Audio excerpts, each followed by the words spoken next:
Unexplained disappearances, they really get under your skin, don't they? It's like some primal fear, right? Exactly.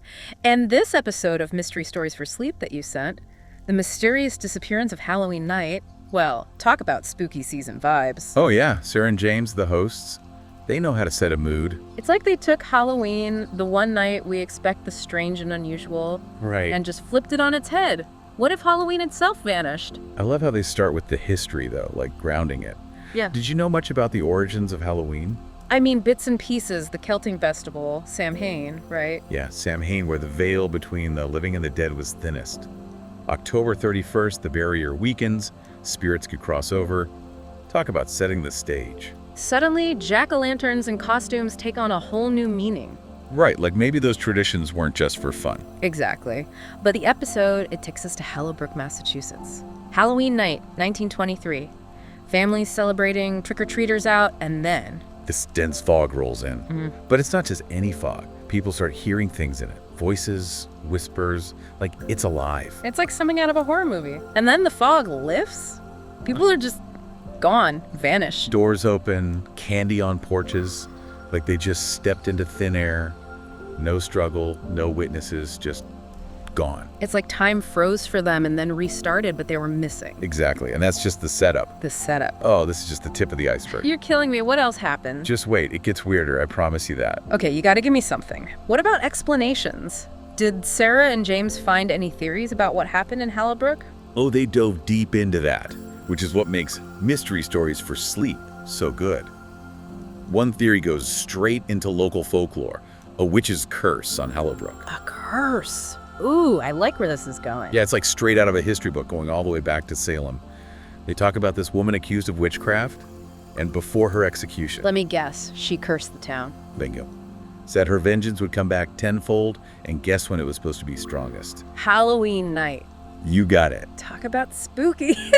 So we've got this whole undercurrent of fear, the supernatural revenge, all tied to this night. Exactly. They wove it together so well. But knowing them, there's got to be another side to this, right? A different perspective. You know, Mystery Stories for Sleep always got to have balance. So they brought up a more, let's say, grounded theory. Environmental anomalies. Environmental? Like what? Aliens. Not quite. Think more like toxic gases. They mentioned a nearby marsh. Said maybe that night something happened, released something in the air, caused hallucinations, disorientation, maybe even led to accidental deaths. Ah, so people wandered off in the fog, got lost, succumbed to the elements, something like that. Exactly. Makes you wonder if those old ghost stories were just misunderstood events. Right. Until you remember they never found any bodies. Yeah, about that. That kind of throws a wrench in things, doesn't it? Unless this gas also vaporized people, but I think we'd know about that. You would think. But hold on, it gets weirder. They talk about families receiving postcards from their loved ones Postcards? What do you mean postcards? after the disappearances, from cities the missing people had never been to, with no explanation. Okay, now that's just creepy. And to make it even creepier, they end that part by saying, Hallowbrook today. It's a ghost town. Wait, seriously? Seems that way. People just left, abandoned it after that night. A whole town abandoned. It's like something straight out of one of those ghost hunting shows. Except this is real, or at least based on something real. What did Sarah and James say about it? Any more theories? Well, that's the thing. They kind of leave it open, don't really try to force an answer, which honestly makes it better, scarier. Yeah, I get that. Just lays out all the pieces, the curse, the gas, those postcards, and lets your imagination fill in the blanks. Speaking of, those postcards still creeps me out. Yeah. Sending postcards but never coming home, Like they were trapped somewhere, or someone wanted everyone to think they were fine, but they weren't. And we'll never know the truth. Just got these eerie stories, a ghost town and Halloween right around the corner. makes you wonder, right? What if it is all connected? Like Halloween isn't just costumes and candy, But us messing with something we don't understand. Like those traditions were warnings or something. That's kind of what this whole deep dive has made me think about. Me too. I mean, we laugh about ghosts and goblins, but what if we're inviting something in?